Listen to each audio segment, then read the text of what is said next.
नमस्कार मंडळी, S S food कट्टा या चॅनलमध्ये आपलं स्वागत आहे. डिलेव्हरीनंतर शरीराला ताकद आणि पोषण खूप गरजेचं असतं.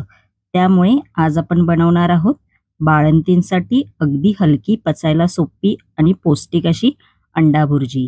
ही रेसिपी कमी मसाल्यात आणि तुपात बनवलेली असल्यामुळे आईसाठी खूप फायदेशीर आहे. नक्की ट्राय करा. चला तर जराही वेळ न घालवता रेसिपीला सुरुवात करूया. इकडे मी फ्राय पॅन घेतलेला आहे. फ्राय पॅन मध्ये आपण आता 2 चमचे तूप आहे ते घालायचं आहे. बघू शकता तुम्ही. त्यानंतर 2 इकडे मी लसूण पाकळ्या आहेत त्या अशा बारीक चिरून घेतलेल्या आहेत त्या घालायच्या आहेत व चांगलं 2 ते 3 मिनिटं परतवून घ्यायचं आहे. लसणीचा कलर आहे तो थोडासा चेंज झाला पाहिजे.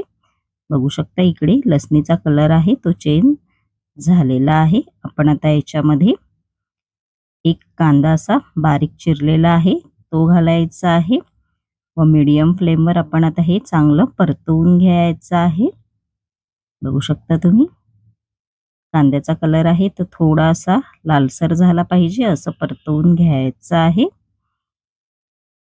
मस्तपैकी असा कांद्याचा कलर आहे तो चेंज झालेला आहे. आपण आता याच्यामध्ये अर्धा चमचा हळद आहे ती घालायची आहे. त्यानंतर याच्यामध्ये 2 चमचे मिरपूड आहे ती घालणार आहोत. ही मिरपूड बाळंतीण बाईसाठी खूप फायदेशीर असते. याची पण रेसिपी मी लवकरच अपलोड करणार आहे. 2 चमचे घालायचे आहे व मीडियम फ्लेमवर आपण आता हे चांगलं परतवून घेणार आहोत.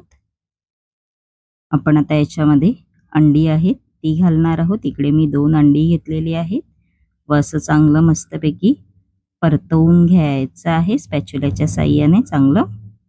बघू शकता तुम्ही. त्यानंतर ह्याच्यामध्ये आपण आता चवीनुसार मीठ आहे ते घालायचं आहे. मीठ सुद्धा इकडे मी थोडंसं असं भाजून घेतलेलं आहे ते घालणार आहोत व चांगलं असं परतून घ्यायचं आहे 1 ते 2 मिनिटं.